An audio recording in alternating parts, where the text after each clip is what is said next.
Të nderuar miq, takohemi përsëri, do të jemi me një tjetër të ftuar, sikurse e lajmërova edhe më herët, jemi me të pashoq sonte me Iris Luarasin, kandidate në listën e mbyllur të Partisë Socialiste. Mirëmbrëma, mirë se erdhet. Mirëmbrëma, kënaqësi. Në listën e mbyllur e themi këtë sepse lista e hapur përbën rrezik, ka një pikë pyetje të madhe, a hyn as hyn në parlament më 11 maj. Ti ke të sigurt në këtë pjesë dhe para pak kohësh mbaj mend që nisën të bënin mediat shkrime të tipit janë shumë të qetë kandidatët e listës mbyllur, madje nuk bëjnë fushat fare sepse e kanë vendin të sigurt. Ti po bën fushat? Unë fakt po bëj fushat. Edhe e kam parë dhe unë këtë që shkruhet. Edhe patjetër mendoj që mund të ketë edhe kandidatë që nuk bëjnë fushat, po nuk më duket normale. Edhe kandidatët e listave të mbyllura, paktën ai sa kam parë unë tek qarku i Tiranës për pjesën e Partisë Socialiste, të gjithë kandidatët bëjnë fushat. Unë më shumë, për hir të vërtetës, fushatën time e kam bërë në media. Dhe po thuaj se nuk ka asnjë ditë që ti ke qenë në mënyrë koherente në media edhe para se të ishe pjesë e listave.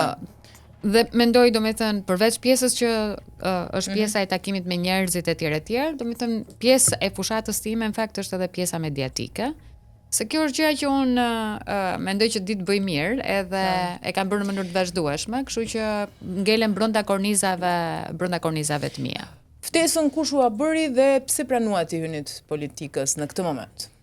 Ftesa erdhi nga kryetari i Partisë Socialiste, kryeministri, edhe arsyeja pse e pranova është se kjo nuk është një ftesë që vjen për herë të parë për mua. Ka ardhur edhe herë të tjera. Po, ka ardhur dhe më përpara. Po unë gjithmonë nuk e kam menduar veten ndonjëherë brenda politikës. Po flas për vitet e shkuara. Edhe gjithmonë mendoja që duke qenë jashtë, ti ke mundësi ti çosh proceset përpara, ke më shumë shtysa, ke mirë, po pjesë e politikës në mënyrë indirekte ti ke qenë, sepse në panelet e studiove televizive ti ftoheshe për të si analiste politike, po themi. Patjetër. Përgjithsisht. Prandaj po them, po analiste politike, po jo duke qenë pjesë e një partie politike. Dhe kur ti je analiste politike, ti thua atë që ti mendon. Me të ti thua atë që ti mendon, pa pyetur edhe pa dëgjuar edhe zëra të tjerë. Se unë nuk mendoj që politikbërja edhe në rastin kur ti je në parlament do bësh dhe do thuash ndryshe nga ajo që ti mendon. Po ti të paktën ke edhe disa burime të tjera alternative për të kuptuar se cila është fryma e grupit, cilat janë argumentat që ka një grup i caktuar, nëse bie dakord apo nuk bie dakord me këto argumente. Kurse kur ti je një njeri që je thjesht opinion bërës, ti shkon aty dhe thua atë që ti mendon në atë moment. Mund të jetë e gabuar, mund të jetë e duhura, po ti mban edhe përgjegjësinë e mban vetë si personazh. Kurse në momentin që ti je pjesë e një grupi brenda politikës, domethënë përgjegjësia nuk shkon më vetëm me ty, po shkon pasaj si pjesë e një grupi. Edhe këtë ja u them edhe studentëve të gazetarisë për hir vërtetës, kur bëjmë diskutimin që nga ndryshon një reporter me një opinionist, reporteri ka të ndaluar të japë mendimet e veta, se për ndryshe ka lidhje me politika editoriale të stacionit ose të medias ku ai punon. Opinion bërësi i vë fytyrën e vet dhe mban absolutisht përgjegjësi për gjitha fjalët që thot vetëm vet. Tani, ka një perceptim, nuk e di ti do ma hedhësh poshtë ose do e lësh në fuqi. Surprizë mund të ketë qenë për publikun kandidimi për të qenë deputete në parlament, për të hyrë politikës. Por jo dash mendoj unë, bazuar në këtë perceptim që parapriva, sepse në të gjitha analizat tuaja, ju keni qenë e interpretuar si e pozicionuar majtas. Pra, mënyra juaj e të analizuarit, dashur pa dashur, ju pozicionon të majtas. Okej, unë i sakt ky perceptim? Shiko, Ediona, unë mendoj që ne të gjithë jemi qenë politike. Edhe sinqerisht më duket shumë humoristike kur njerëzit fillojnë dhe thonë po ti bën këtë anën e majt, bën këtë anën e djathtë, se cili nga ne në momentin që ti shkon voton? Jo, është okay kur jo, po pyes, nuk po pyes hapur mbyllur, a shkon voton? Një lloj bindje, patjetër. Prandaj po them, domethënë çdo njeri në Republikën e Shqipërisë dhe në gjithë globin që shkon dhe voton. Patjetër, po ka që zgjedhin domethënë të duken. Patjetër që është qenie politike. Po patjetër, okay. Kështu që kjo pjesa njerë që njerëzit janë kështu si larg politikës, që në momentin kur ata shkojnë dhe votojnë, janë qenie politike, se kur ti shkon ke kutia e votimit, ti nuk ke mundësinë të hedhësh një vot për dy parti. Një vot për një parti do hedhësh edhe për një kandidat. Do me thënë, që nga ky moment, unë mendoj se bie shumë ky diskuri që ti gjithmonë i ke bërë, unë ka pasur raste që kam hapur krahun kur ka qenë pjesë e analizave, edhe për gjërat që ka bërë Partia Socialiste, edhe për gjërat që ka bërë Edi Rama. Unë në besim edhe në pjesën familjare vi nga një familje majt. Dhe këtë nuk e kam fshehur asnjëherë. Edhe kur më kanë pyetur për intervista që kanë qenë me profil privat, gjithmonë e kam thënë këtë. Domethënë nuk është se jam përpjekur që ta fsheh këtë. Mirë, po të investosh mbi këtë bindje do të thotë që të kesh interesa, se nuk besoj se bën ndokush vullnetarin apo jo, domethënë kur ti idealistin, pragmatizmi të shoqëron paralelisht se nuk e besoj të pjesën e pragmatizmit, e di pse sepse. Po pse e ke mbrojtur ti në analizat e tua, për shembull, qeverisjen e Majt, domethënë, siç ka dhe njerëz që kanë mbrojtur qeveritë e djathta, mendoj që ashtu e kanë menduar. Domethënë, kjo nuk është pjesë nuk po them interes i keq apo i gabuar, se cili nga ne vepron mbi një lloj pragmatizmi. Jo, s'ka lidhje me pragmatizmi, kjo ka lidhje, janë dy gjëra të ndryshme, pragmatizmi dhe ajo që ti beson. Domethënë, në momentin që unë besoj në këtë gjë, edhe mbroj një gjë të caktuar, kjo është ajo që unë mendoj. Domethënë, pse duhet të mendojmë që ka diçka tjetër mbrapa kësaj. Mirë, prandaj thash, kur ne jemi qenie politike dhe votojmë për një parti që ne për arsye të caktuara mendojmë që këtë radh kjo partia X e meriton votën ton. Kjo nuk ka arsye pragmatiste. Kur ti shkon dhe voton, edhe mban qendrimin tënd. Sepse ka qenë gjithmonë kam përshtypjen. Se ke votuar ndonjëherë PD-n ti? Unë PD nuk jam votuar, po për shembull në një në një votim nuk kam shkuar fare të votoj. Kam qenë në Shqipëri dhe nuk kam shkuar të votoj. Se kjo ka qenë ajo që kam ndier për atë periudhë. Atëherë pse beson tek Partia Socialiste, pse mendon se Partia Socialiste duhet marrë mandatin e 4, një rast i paprecedent për Shqipërinë të paktën? Kjo besoj sepse po e shmang atë pjesën pse shkove tek Partia Socialiste, se besoj e zauruam. Po, unë në fakt domethënë, një nga gjërat që mendoj është që patjetër është rasti pa precedent që ti të kërkosh një mandat 4. Se patjetër që një parti politike në 12 vjet qeverisje, patjetër që ka kostot e veta, ka konsumimin e vet, kjo është gjëja më normale në botë, politika është konsum, nuk diskutohet fare. Kurse arsyeja pse unë mendoj që Partia Socialiste duhet ta marrë një mandat të 4, ka lidhje me disa procese që i ka çuar deri në një pikë caktuar Partia Socialiste. Që janë? Veçanërisht pjesa e integrimit të Bashkimit Evropian. Dhe për mua ky është një nga... që varet nga Partia Socialiste kjo pjesë, sepse ne e dim shumë mirë që ti ke bërë dhe analiza më gjerë se sa politika e vendit ton, janë interesa gjeostrategjike në mes dhe nuk varet nga qeveritarët tanë, antarësohemi apo jo, besoj unë, po. Kjo nuk varet nga qeveritarët tanë 100%, po sigurisht që varet nga mënyra se si ti vazhdon reformat, sepse nëse reformat ndalojnë në këtë vend, sa do i dashur dhe sa do krahapur të jetë Bashkimi Evropian për Shqipërinë, sigurisht që ti nuk ke asnjë shans që ty në Shqipëri. Do të thënë, kur ti hyn në një proces antarësimi, kjo nuk do të thënë që me që njerëzit ke dera janë të dashur për këtë moment për të ta hapur ty derën, e bëjnë të derën kanat në momentin kur ti nuk hedh hapat e tu për të ngjitur shkallët, për të arritur tek dera që po cilat quhen ti reformat suksesshme? Që ka nisur Partia Socialiste. Reformat të suksesshme quaj pikërisht hapjen e kapitujve me Bashkimin Evropian. Përveç reformave të tjera që kanë lidhje me reformën në drejtësi, patjetër që mendoj që është highlighti më i madh. Partia Socialiste e bëri drejtësinë e re, siç thot kryeministri? Unë mendoj që drejtësia e re ishte procesi kohës, por patjetër që merita se është një proces i cili është votuar nga 140 deputet, nuk është votuar vetëm nga Partia Socialiste. Pse votuan këta 140 deputet në atë kohë? Nuk votuan se i tha Partia Socialiste, ja. Kërkuan SHBA-t. Eksakt, pra unë këtë po them. Detyrim për caktim me pak fjalë. Po them pikërisht këtë gjë që nuk mund të them që reforma ishte vetëm merit e Partisë Socialiste për faktin që ajo votohet nga 140 deputet në Parlamentin e Shqipërisë, pra është absolutisht me dakordsinë e të gjitha palëve. Partia Socialiste ka fatin që në këto 12 vite të ishte në qeverisje, ka pasur pafund mundësira për t'i futur Shkopin në rrota procese të drejtësisë sa herë të donte. Këtë nuk e ka bërë.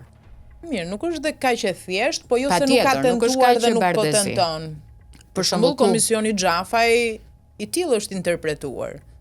Ne duhet të shohim se cilat do jenë rezultatet që do ketë ti mund ngresh pafund komisione, nëse këto nuk kanë një impakt tek reforma. Nuk mendoj se duhet flasim paraprakisht. Do me thënë, kur të shohim se cilat do jenë konkluzionet dhe rezultatet në cilat do dalë ai komision, dhe të shohim se cilat do jenë, cili do jetë vërtet efekti që ajo do ketë mbi reformën aktuale në drejtësi, mendoj që duhet bëjmë një intervistë tjetër. Po unë jam kundër paragjykimit të një procesi pa u mbyllur procesi dhe pa e ditur vërtet deri në thelb se cilat janë implikimet që ky mund të shkaktojë, ose cilat mund të jenë mbështetjet e tjera që i krijohen kësaj. Kam një pyetje të shkurtër, përgjigjen e dua po kështu për të sinqert. Partia Socialiste dhe Edi Rama meritojnë vërtet mandatin e 4 për të vazhduar qeverisjen e vendit, apo sepse nuk kanë një alternativë të shëndetshme përballë, sikurse e perceptojnë të gjithë opozitën në këto kushte? Unë mendoj se janë të dyja. Patjetër që me një opozitë shumë të shëndetshme, shumë të fortë, të pa pasur gjithë ato historira që ne të tërë i kemi parë me sytë tanë, patjetër që unë gjithmonë kam menduar dhe e kam thënë vazhdimisht edhe në përsudet televizive, edhe e besoj këtë që një opozitë e fortë gjithmonë i mban qeverit përgjegjëse. Se ti ke merak të bësh X gjë, Y gjë, në qoftë se njeriu që ti ke përballë është aty për të vëzhguar dhe për të mbajtur ty përgjegjës për gjitha veprimet e gabuara që ti bën. Për fatin e madh të Edi Ramës, kjo të paktën në këtë 4 vitet e fundit është një histori e tmerrshme demokracie, se pa diskutim kur ti shikon një opozitë që është kalafitur në gjendjen në të cilën ajo është, patjetër që mendon që ky është benefit që i takon pastaja që i shkon partisë që është në pushtet, Partia Socialiste.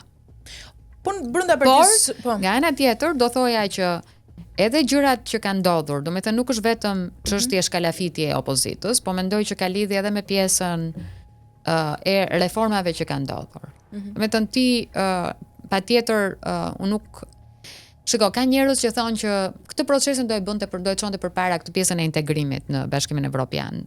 Do e çonte përpara dhe Partia Demokratike.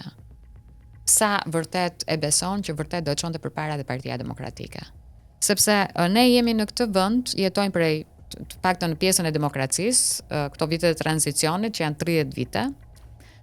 Më thuaj sa herë ka ndodhur që të vinë në Tiranë gjithë liderat e Bashkimit Evropian. Në para njëherë ka ndryshuar situata, e dyta edhe Partia Demokratike në qeverisinë e saj ka arritur gjëra të rëndësishme. Patjetër, ti e ndjen hyrja në NATO, liberalizimi i vizave. Patjetër, pa asnjë lloj diskutimi. Por ka kyçe janë këto, siç nesër Partia Socialiste do të numërojë arritjet e saj. Larg prej politikës. Ti vet e ndjen kurikën jashtë vendit edhe të pyesin nga je edhe merr komplimenta për vendin tënd? Të ka ndodhur? Nuk më ka ndodhur. Nuk të ka ndodhur? Jo. Unë mendoj që kjo i ndodh vazhdimisht njerëzve.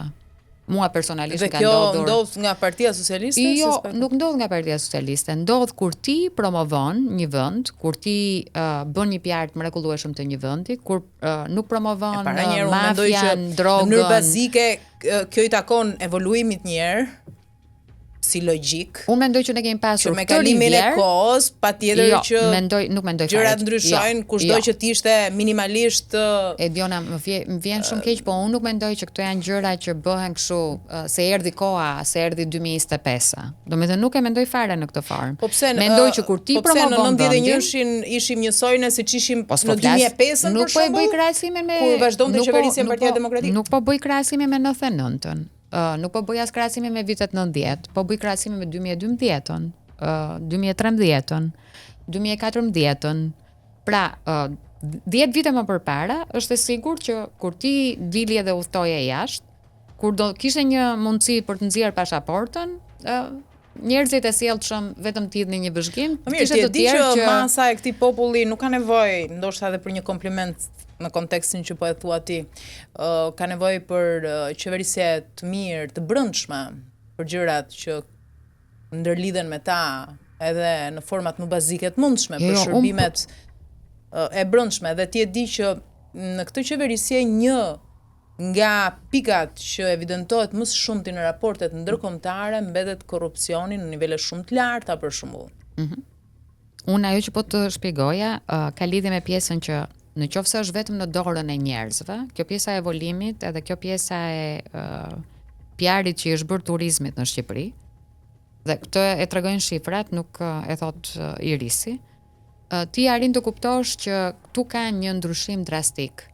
Dhe kjo nuk bëhet se Rivierën e këto e kemi pasur. Kemi pasur po këto male, po këto det, po këto lumenj, nuk është se ka ndryshuar në një gjë nga pikpamja e Rivierës. Shqipëria është ajo që ka qenë nga pikpamja gjeografike. Patjetër, unë mendoj që ka ndryshuar investimi kur ti e çon këtë vend drejt pjesës së turizmit. Patjetër që ka ndryshuar PR-i kur ti paguan dhe ke politikë qeveritare promovimin e turizmit në gazetat prestigjioze dhe mediat, outletet mediatike të botës që merren me pjesën e unë të evidentova raportet ndërkombëtare që nxin nga korrupsioni e krimi. Dhe me këtë duhet të merremi. Dhe me këtë sepse me diçka që mund të shkojë mirë, e marrim mirë që nuk merremi. Duhet merremi me problemet, kam përshtypjen. Patjetër. Edhe unë mendoj që patjetër do me të një njeriu në Shqipëri, përveç se i duhet pjesa e PR-it pozitiv për Shqipërinë, patjetër i duhet që të ketë brenda shtëpisë edhe punët në rregull. Nuk them fare edhe nuk mendoj që raportet ku flitet për korrupsionin në Shqipëri janë pavërteta, përkundër, jam një nga njerëzit që i lexoj me shumë vëmendje dhe mendoj që këto janë absolutisht pjesë e proceseve. Jo, flet dhe bilanci i goditjeve të drejtësisë. Tjetër pra, ato po thoj, dhe më morë nga goja se ato do të toja.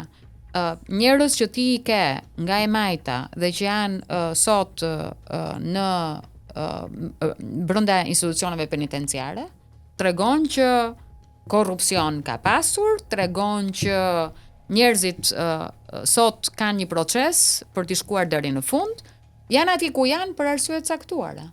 Me thënë, unë nuk po as po jo justifikoj, as po them që këto raporte nuk janë të vërteta, përkundrazi. Edhe kjo është një nga gjërat që e mendoj që është një problem shumë i madh në Shqipëri, edhe që duhet jetë një nga pikat kryesore ku duhet puntoj mandati i 4 i Po për ty personalisht, ka përgjegjësi qoftë dhe morale, se s'po flasim për penale, se përgjegjësia penale është individuale. Morale politike, një kryeministër sa kohë shumë eksponent rëndësishëm pranë tij ndodhen sot në qeli? Shiko, përgjegjësia politike patjetër që mbetet në përgjegjësi me Partinë Socialiste, patjetër edhe me kryeministrin. Po unë nga ana tjetër mendoj që ti ke një balancë ku vë të mirat dhe të këqijat. Unë nuk mendoj që çdo gjë që që është bërë këtu është gjëja më e mrekullueshme në botë dhe ajo që është bërë këtu s'është bërë në asnjë vend tjetër. Mendoj që e mira me të keqen shkojnë bashkë. Ne vetë si qenie individ që jemi, patjetër që kemi gjërat tona të mira, kemi gjërat tona të këqija.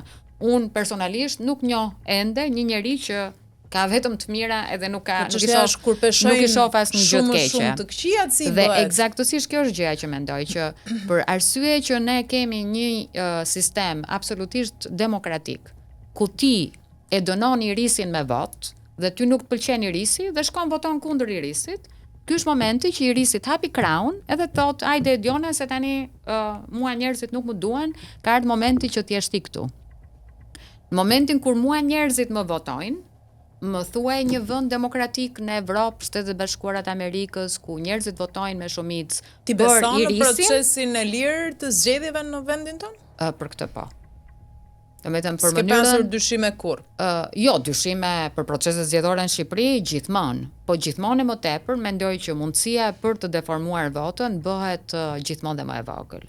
S'mund të them, unë kam qenë... Ka një mje një forma për të ndërhyrë, nuk po flas për nga jo shablo ditën e votimit, o? Jo, ajo ka qenë një proces shumë i madh, kur ti merri votat nga një kuti dhe i hidhe ke kutia tjetër, do me thënë për mua ajo ka qenë një nga proceset më të tmerrshme që u ndodhte. Flas për forma më të sofistikuara, që ndodhte demokracisë në vend. Fakti që ti tani e ke çdo gjë me kamera, ti ke të drejtë të kontrollosh dhe ta rikthesh gjithë procesin, se e ke të gjithin të regjistruar. Kur ti je në administrat ke frikë të humbësh vendin e punës, kur ti je pensionist dhe merr bonusin një muaj para zgjedhjeve, kur domethënë a krijojnë gjithë këto mekanizma që mekanizmat janë ediona që unë që jam punonjës e administratës publike, në qoftë se ma ka sjell në maj të hundës drejtoresha, drejtori, ministria, kur shkoj kutia e votimit, mbrapa asaj kutis, nuk ka asnjë njeri mundësi. Ka që mendohen dy herë, sepse me atë rrogë mund të mbahen dhe s'kan të ardhurat të tjera. Këtu liri mund ta kesh ti. Lirin e ka, mendoj unë, çdo njeri për sa kohë që procesi i votimit është i fshat. Domethënë, momentin që ne nuk lejojmë që ky votimi të bëhet, që ne të shkojmë 5 veta ke kutia e votimit, edhe unë të shoh se kë voton ti dhe ti këtë liri e prodhon unë. Ose më saktë është e lidhur mirë edhe me lirinë financiare që ka çdo individ, kështu që liria financiare çfarë do të thonë? Që ky individi po voton ti po thua që po voton kundër vetes vet. Ka të vetëm burim të ardhurash atë pag. Po nga e kuptoj unë që Ediona nuk votoi mua. Si nga e kuptoj? Unë jam drejtoresha jote dhe ti më ke premtuar që do votosh për lirisin. Patronazhistët çfarë bëjnë? Kotërin? Mua kjo historia. Se i lavdron kryeministri mëngjes për mëngjes. Po kjo historia më duket që në momentin që ti si ndryshojnë sistemet, si fitoi Partia Socialiste në 2013-ën. Nuk ishte të njëjtin sistem, nuk ishte të njëjtin presion ndaj administratës publike. Në fakt, kur njerëzve ju vjen shpirti majtundës, nuk pyesin fare, shkojnë dhe votojnë.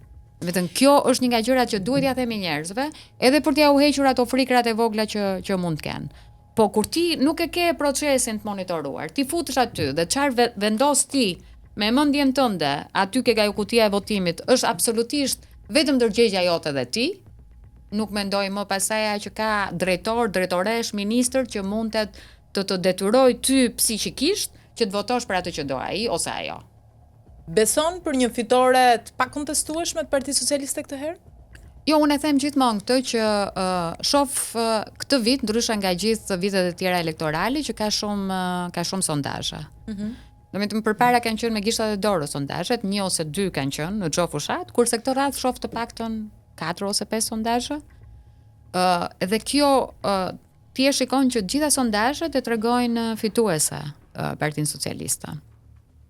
Jo me një super disavantazh, po pa diskutim një avantazh nga Partia Demokratike. Në fakt unë ajo që mendoj dhe që ju them. Ka dhe një faktorizim të rinjve referuar këtyre sondazheve. Jo, nuk ka vetëm faktorizim të rinjve, por ka dhe një faktorizim që është vota e diasporës, që është element tjetër që duhet marr patjetër. Po pra, prandaj po them, është një element tjetër surprizë që duhet ta marrim në konsiderat përveç pjesës sondazheve. Edhe unë fakt mendoj që sondazhet janë sondazhe, ato tregojnë se cili është perceptimi i njerëzve në një moment caktuar, se shumica e sondazheve janë kryer pa diskutim për dy javët e para të prillit ose tani në këto. Ju bëni sondazhe të brendshme në Partinë Socialiste? Patjetër që Partia Socialiste bën sondazhe të veta. A lidhen rezultatet e këtyre fundit me deklaratat e kryeministrit që i kanë ndryshuar gjatë gjithë kohës? Fillimisht ishte për mazhorancë cilësuar, pastaj zbriti në numrin e mandateve dhe ka shkuar tek limiti 71.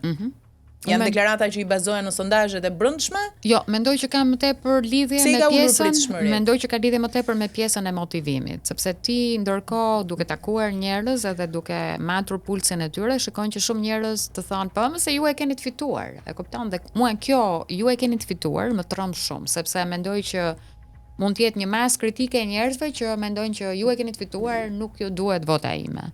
Në fakt unë mendoj që vota e çdo njeriu që mbështet Partinë Socialiste duhet shkojë kutia e votimit. Nuk mundet dhe nuk e ka askush luksin që thotë që po ju një pjesë njerëzish që keni bërë plane për të shkuar në weekend të gjatë atë ditë mund të shkoni dhe mund mos votoni, sepse mendoj që çdo vot vërtet që ti të realizosh atë që sjell sondazhi nuk çon te kutia e votimit.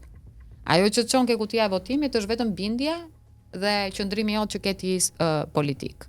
Kështu që për këtë arsye them që këto sondazhet patjetër që janë shumë të mira edhe janë mbështetëse, po nga ana tjetër nuk mund të t'i bëjnë njerëzit që të besojnë që fitoria është aty, edhe kjo mendoj që ka lidhje edhe me narrativën e kryeministrit. Çfarë do të bëjë Iris Luarasi në parlament? Un kam pasur gjithmonë dy kauza që kanë qenë super të rëndësishme dhe që kanë qenë të lidhura me jetën time. E para që ka lidhje me drejtat e njerëzit dhe kryesisht me drejtat e grave, dhe elementi tjetër që ka lidhje me pjesën e të rinjve. Me të kanë qenë dy gjërat e mia të dashura edhe që do ngelen absolutisht të rëndësishme për mua. Kur flas për ne, flas për shoqërinë civile. Kemi çuar kauza të rëndësishme në parlament. Ligji për masa ndaj dhunës së marrëdhëniet familjare ka qenë iniciativë shoqërisë civile. Janë mbledhur 20.000 firma në 2006-ën, në 2007-ën ligji u miratua nga Parlamenti shqiptar. 3 vjet më përpara ne çuam një iniciativë tjetër po me firma të 22.000 zgjedhësve për krijimin e një regjistri publik për autorët e krimeve seksuale.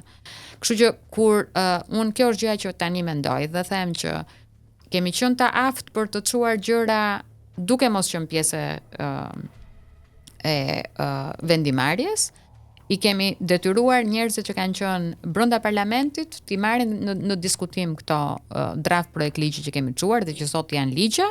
Mendoj që kjo do jetë pikërisht gjëja që do doja të bëja në parlament. Unë përpara disa vitesh kam qenë antare një komiteti në Këshillin e Evropës që merret me dhunën e grave dhe dhunën familje dhe antare një grupi pune që u iniciua po nga unë në rolin e presidentes së Grevjos në Këshillin e Evropës dhe që ne prodhuam një rekomandim për dhunën digjitale.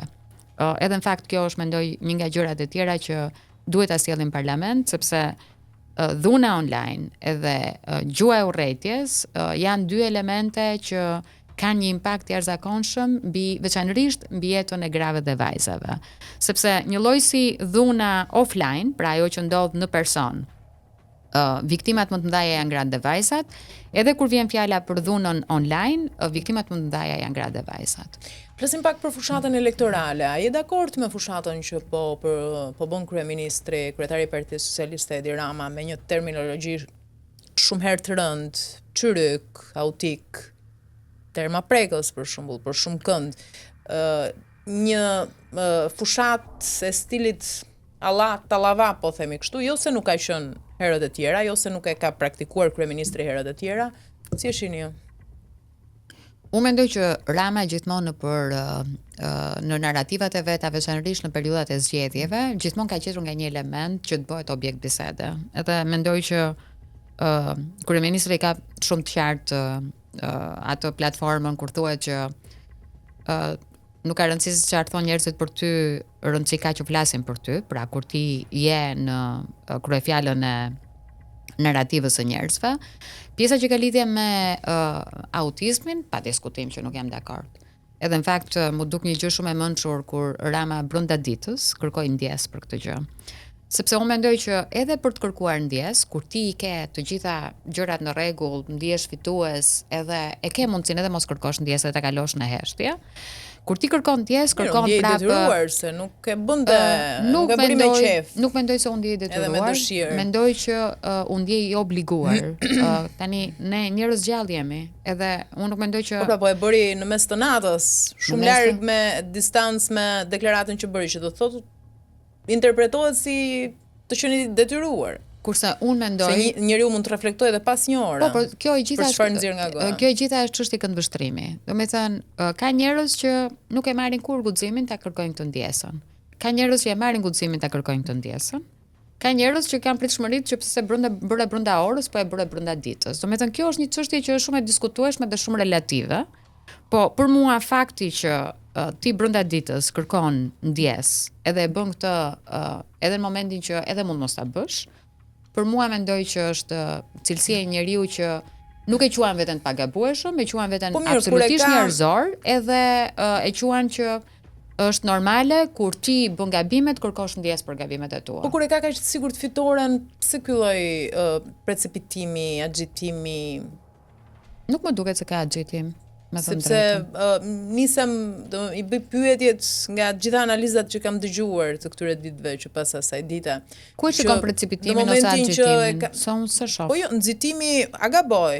Njeriu gabon në momentin që është i përfshirë, nxitohet, se në momentin që është i qetë, i ka të gjitha në rregull. Edhe nuk gabon në momentin që është i qetë? No, kjo nuk më duhet se është normale. Do më mendoj që ne të gjithë jemi njerëz që jemi qenë njerëzore, që domethënë jemi absolutisht të gabueshëm. Ajo që na bën neve të ndryshëm nga njëri tjetri është kush ka guximin të kërkoj falje dhe për ta kuptuar që kjo që thash nuk është në kontekstin e dur, në momentin e dur, është totalisht gabim, unë dal dhe kërkoj ndjes. Je dakord ti që burrat janë çryk? Jo, s'jam dakord me këtë gjë. Nuk jam dakord me këtë, por mendoj që këtë gjë e bën Rama në kuadër të pjesës për të thithur sa më shumë gra dhe vajza, sepse dihet që në përgjithësi partitë e majta votohen më shumë nga gratë e vajzat, është e vërtetuar në Shqipëri për shkak të rezultateve që shumica e njerëzve që mbështesin Partinë Socialiste patjetër që janë gra dhe vajza. Kam idenë që vjen edhe me pjesën e të qenit i majt, kam idenë që vjen edhe për shkak të reformave nga pjesa sociale që ka ndërmarrë qeveria në këto 12 vite. Gratë dhe vajzat që kontribuojnë sot në Partinë Socialiste në hallkat e pushtetit, por jo vetëm, qoftë në nivel qendror, qoftë në nivel lokal, janë të lira? Të lira në çfarë kuptimi? Do me thënë se e dim që të gjithë rreshtohen te kryetari, nuk del askush mbi urdhrin e kryetarit, ndiqet në sinkron të plot hapas hapi kryetari. E di çfarë mendoj unë, domethënë që dëgjoj këtë. Pra, në thonjza, a janë gra e vajza të lira, apo profesioniste të lira, apo janë kukulla? Okej, tani në qoftë se më thua ti një burr brenda, po flasim për qeverinë aktuale. Më thua një burr që do i thoshte jo vendimit politik Partisë Socialiste. Edhe pastaj e bëjmë të diskutimin edhe për gratë. Si një burr që është ministër, që do i shkonte ose i ka bërë këtë gjë. Jo, e di pse të pyes, nuk po. Po sepse mua më trishton shumë kjo pjesa që kur flasim për gratë i quajmë kukulla. Jo, nuk po flas për dhe nuk e ka marrë të mirëqenun dhe nuk e ngrem kur të diskutimin që janë të rreshtuar. Atë e hequn. Po si heq? Jo, po unë heq, unë mendoj që kjo i bën shumë keq kauzës së grave. Po trumbetohet shumë fort këto kohë, barazia gjinore, kuotat gjinore në politik, edhe patjetër, edhe dyshimi, domethënë, po plotësoni kuotat? Çfarë lidhje ka me po plotësohen në mënyrë fiktive kjo gjëja? Kush i kontrollon kuotat në qeveri? Sepse burrat i kemi të mirëqenë, është e zauruar kjo. Jo, nuk i kemi as pak mirëqenë, nuk i kemi as. E marr të mirëqenun. Jo, e di. Meqenëse se po flitet shumë për gruan. Po pra tani, unë e para njëherë që nuk e marr fare të mirëqenë se nuk kam dëgjuar. Domethënë ai le kryetari liri të plot gruas në këtë parti. Kjo është pyetja ime. Po, dhe unë po të them që nuk kam dëgjuar kurrë në narrativ apo në një pyetje që t'i bëj një pyetje dikush, një njeriu dhe t'i thotë çfarë mendon për burrat që janë kukulla në dorën e kryeministrit. Nuk e kam dëgjuar, e kam dëgjuar në mënyrë të vazhdueshme, kur vjen fjala për gratë, e dëgjoj këtë në mënyrë të vazhdueshme. Dhe kjo pa diskutim që ka një konotacion negativ se ajo që ne shohim me lup janë gjithmonë gratë. Nuk e bëjmë këtë gjë me të njëjtën lup për burrat. Kjo është e para. Sepse kryeministri i quan çryk burrat. E dyta, po tani ka filluar. Si kemi në lupën e analizës. Nuk po flas për këto 2 javët e fundit, Ediona, po flas për 12 vitet e fundit. E para, e dyta, më tregon nëse ka ndonjë kriter që ta mbaroj pra tani. Po ti e di shumë mirë që kryetarët i trumbetojnë në publik që janë ne kemi thithur më shumë gra në parti, kemi rritur kuotat, edhe këtij nuk i japin lirin e plot. Dhe ti e di shumë mirë këtë gjë. Dhe pikërisht pyetja. Çfarë kuptimi ka që ke plotësuar kuotat kur ato janë rresht te kryetari? Kush të ka thënë që ka plotësuar kuotat? Domethënë ku janë këto kuotat në mendjen e kujt? Që po bëhet mes partive jon ne kemi përfaqësi të madhe grash, ju skemi. Ti mendon që Partia Demokratike i bënte nder që në 12 qarqet e vendit nuk vendosi asnjë grua? Ti mendon që nuk ka Partia Demokratike gra absolutisht të mençura, të zgjuara që kanë bërë betejë politike? Shumë gabim. A duhet? Po duhej, shumë gabim. Po ti se dëgjova. Në fakt ajo që do thoja është. Po pra, që nuk kanë futur gra pra. Po në raport me ju. Po ta mbaroj më. Si shifra, po. Unë po them, a duhet thënë që Partia Socialiste këtë gjë e ka superuar edhe nuk e ka në këtë ditë të zezë? Patjetër. Duhet ta themi këtë gjë. Dakor. A ka një vend që të tregon ty dhe thotë që ka kuota për pjesëmarrjen e grave në qeverisje? Nuk di të ketë kuota për këtë gjë. Po mirë, pra është kjo ka lidhje. Pra, pikërisht ka lidhje me vullnetin e lirë. Po dakor, pra, po në parim kjo vlerësohet, kjo është për tu vlerësuar. Patjetër, pra. Çështja është po duhet ta vlerësojmë. Jo, po mos mbetemi në parim. Që mirë kjo u bë, po këtë se themi ne që kjo u bë. Po patjetër, të mos e nuk e themi. Shesim të tilla. Ne kalojmë tek pjesa tjetër që gjithmonë. Do të thonë çfarë vlerë ka kur ti afron gra dhe gra që ti nuk je lirinë e plot. Që nuk je lirinë e plot kur ti je në Mirë, një pra, unë po parti pyes, politike. se Dakor, mund pra mos po do jetë unë duhet kështu të them realiteti përgjigjet. tek ju, Prandaj unë po po them. pyes. Prandaj po them, kur ti je pjesë e një Se s'kam formacioni, parë ndonjë grua unë të dalë kundër kryeministrit për shembull, se di ndoshta po s'mbaj unë s'kam parë mend. asnjë burr, as unë s'mbaj mend. Po burrat i hoqa pra, s'po merremi me burrat. Po pikërisht pra kjo është gabimi që ndërkohë i heqin burrat edhe vën target vetëm gratë. Kjo është ajo që po Se ka them. ndryshuar situata. Jetojmë në kohën kur ka shumë gra e vajza në politik. Nuk ka pas qenë kështu. Po kjo Kishte vetëm burra. për shkak të kujt? Gabim pra ka qenë, po pra kemi se- evoluar në këtë drejtim. Eksakt pra, po Shumë kemi mirë. evoluar, duhet ta themi që kemi evoluar për Po shkak pra të kemi një evoluar qeverisje shumë që ka shumë është pyetja pasur. ime apo fiktivisht, formalisht, këtu e kam Absolutisht, unë. unë nuk mendoj Për fasad. fakti që Fasad ne apo realitet? po ti e fjala për fasad, më thënë çfarë rëndësie e ka se ti je burr dhe grua. Ti bën gjërat e tua edhe nuk të përcet puna për fasadën se kujt po ja tregon fasadën. Nëse ju themi njerëzve që gratë në politikë janë vetëm kukulla, kjo pasaja e pra bën se gjojmë super më studio, kryeministri është zoti, kryeministri Jo, është ose i se pagabushëm, nuk e kam menduar është 10 kur hapa përpara gjithë njerëzimit, a i kemi dëgjuar gjitha këto lavde në ekstremiteten e që janë çmendurira? Po pra, po nuk i kemi Po, pra, dëgjuar nga i kanë bërë edhe gra e vajza, kështu që. Patjetër, edhe ato mbajnë përgjegjësi për ato që thonë, marrin notën e tyre për ato që thonë, çdo njeri nga ne gjykohet për ato që thotë. Po ti nuk mundet t'i fusësh se me që është dikush që thotë që kryeministri jonë është i pagabushëm, kështu mendojnë gjithë gratë që janë brenda Partisë Socialiste. Jo, ideja është unë mendoj që burrat janë më lehtësisht kompromentueshëm në këtë drejtim dhe besoj më shumë tek gratë dhe vajzat që të dalin edhe mbi kryetarin, të kenë më shumë pavarësi. Unë e besoj më shumë këtë, prandaj edhe pyetjen e lokalizova në këtë drejtim. Edhe unë prandaj ta dash përgjigjen. Edhe pikërisht kjo është ajo që mendoj. Domethënë, unë nuk them që njerëzit janë deri tani, nëse domethënë e ke dëgjuar me vëmendje që po them, është që çdo njeri është i gabueshëm dhe kur them çdo njeri, po flasim për njerëzit. Unë nuk mendoj që kryeministrat janë super njerëz. Nuk mendoj që janë qenie që na vinë janë alien, janë njerëz. Dhe kur të them që çdo njeri është i gabueshëm, ti ke një njeri në studio që ta thot këtë gjë. Sa po diskutuam për atë që unë e konsideroj si në terma të përgjithshëm. Është një përgjigje diplomatike, formale, në terma të përgjithshëm. Unë nuk kam dëgjuar të dalë dikush edhe thot kryeministri këtë ka gabim. Në kohë fushate e pret këta, apo e ke kështu në përgjithësi? Po mirë, jashtë fushate, lëre fushatën, se okay, fushata është fushatë në të tëra raste. Është fushatë, dakor. Se kam parë, nuk e di, ose se kam parë në nota shumë të larta, në përqindje të larta edhe s'më është fiksuar, ndoshta edhe ka raste që ka ndodhur, po edhe prandaj krijohet dhe perceptimi që si burrat dhe gratë rreshtohen tek kryetari.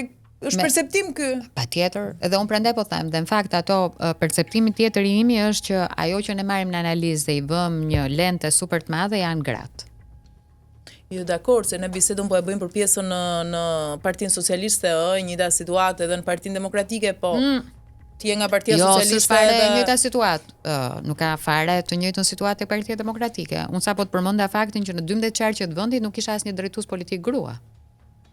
Si është e njëjta situatë. Domethënë bëhet fjalë fare për njëjtën situatë. Bëhet fjalë për dy ndryshoni, po. Bëhet fjalë për dy situata totalisht të ndryshme. Dita dhe nata, është vërtet.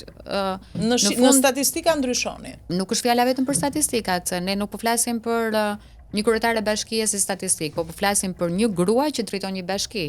Ne nuk po flasim për një ministre që drejton vetëm një ministri, po flasim një grua që drejton një ministri. Këto nuk janë statistika, janë njerëz real me kontribute reale aty, që nuk kanë nga mbrapa burra që i drejtojnë edhe këto janë aty, janë ulur vetëm se duhet plotësuar një statistik. Kështu që për këtë arsye them që kur flasim për njerëzit dhe kur flasim për pjesën e arritjeve, pjesa e promovimit grave në politik patjetër që është një merit e padiskutueshme e Partisë Socialiste, se ti nuk e shikon nga ana tjetër. Edhe do ishte një gjë fantastike në fakt që ta shikoje. Se unë mendoj që edhe gratë të mençura të Partisë Demokratike sa më shumë të ishin në ato lista, veçanërisht listat e mbyllura, aq më nder do i bënte politikës në Shqipëri. Si po të duket me qira fjala fushata e kundërshtarëve? Fushata që bën zoti Berisha, pa diskutim që është një fushatë ndryshe nga herët e tjera. Për mirë? Ndryshe nga herët e tjera ku ka pasur absolutisht një narrativ të tmerrshme, edhe ne të gjithë mbajmë mend historinë e narrativës së kryetarit të Partisë Demokratike, që nuk pyeste burr apo grua, po i hynte me libër shtëpie çdo gjëje. Ndryshe nga, unë mendoj që kjo mund të jetë një nga meritat e Lacivitas, që fushata nuk ka qenë me kaq shumë tone agresive. Megjithatë ne e dim shumë mirë që në fakt fushata e vërtet ndodh në këto 10 ditët e fundit. Edhe do shohim se cili do jetë diskuri që po ç'është që po diskutohet kaq shumë ditët e fundit për lobimin. Si të duket? Lobimi pjesa e 6 milion dollarëve. Mendoj që do t'i bënte nder Partisë Demokratike ta kishte deklaruar vetë para. Domethënë tani unë s'e kuptoj akoma se si ka njerëz që mendojnë që janë ca gjëra që veçanërisht kur bëhet fjalë për të tilla shifra që ti mund t'i mbash fshehur asi. Një nga elementet që ne nuk dim akoma është sa është kontrata që është paguar Lasivita. Ne nuk e dim ende sot e kësaj dite. Që normalisht tregon për mënyrën absolutisht jo transparente se si ti e bën fushatën. Po mirë, as të ngjashme në këtë vend janë regjistruar dhe më herët, edhe nga liderë të tjerë. Të tipit? Ti kujton besoj, po edhe Rama edhe Meta, gjithë janë përfshirë në lobime me shifrat majme, në kontrata me shifrat majme. Për shembull, po lexoja një analizë, gaboj nëse do të mundohesha në këtë moment të rikujtoja emrin, kush e kishte shkruar, që vinte në dukje për shembull kontratën e kryeministrit Rama me çiftin Blair, për shembull, në Britaninë e Madhe, për konsulencë me shifrat majme, disa vjeçare. Domethënë, të gjitha këto edhe lobimet në Shtetet e Bashkuara të Amerikës janë bërë, pra nuk është një rast i lokalizuar në Partinë Demokratike, ëh? Pjesa e lobimit. Praktike e njohur. Patjetër, pjesa e lobimit është profesion në Shtetet e Bashkuara të Amerikës. Domethënë lobimi, lobisti janë njerëz që e nxjerrin bukën e gojës nëpërmjet kësaj gjëje. Pra, nëse ne e themi këtë gjë, jemi dakord që kjo nuk është një gjë e palishme. Por ajo që bën një diferencë shumë të madhe është që kontrata me Tony Blair ishte një kontratë si ta çojmë Shqipërinë përpara. Kontrata 6 milion dollar e Sali Berishës është që si të heqim non gratën për Berishën. Unë nuk shoh këtu ndonjë nuk shoh këtu ndonjë aty në letra sfiguron. Po ndërkohë ti për çfarë mendon që është, për çfarë është kontrata? Jo, në letra edhe aty për Shqipërinë më të mirë flitej. Kështu që nëse mbetemi me letra. Nga pikpamja e letrave të mendon që 6 milion që është. Ato që lexoj aty zez në të bardhë, se nuk e di para paskenat. Është tjetër kur ti ke qeverinë dhe përpiqesh që si ti çosh përpara dhe merr konsulent për të çuar përpara proceset e politikbërjes, vendimarrjes, si të ketë benefite Shqipëria. Është tjetër kur ti je në opozit, ke një titull që është non grata dhe paguan 6 milion dollar. Dhe këtë nuk e bën transparente, po e nxjerrin mediat. Nëse çdo gjë ishte kaq transparente, ti e lobon dhe thua që un po loboj që Shqipëria madhështore të bëhet sërish e madhe siç ka qenë dikur, që un nuk e gjej se kur ka qenë kjo Shqipëria dikur e madhe dhe ne po e rinxjerrim sërish.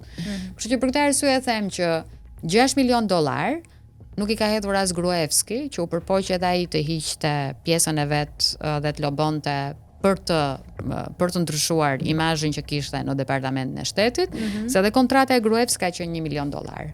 6 milion dollar nuk është unë mendoj që të heq ty të gjithë mundësinë si parti politike dhe si opozit për të diskutuar për të folur për parat pista, për të folur për histori korruptive etj, se 6 milion dollar janë një shifër wow.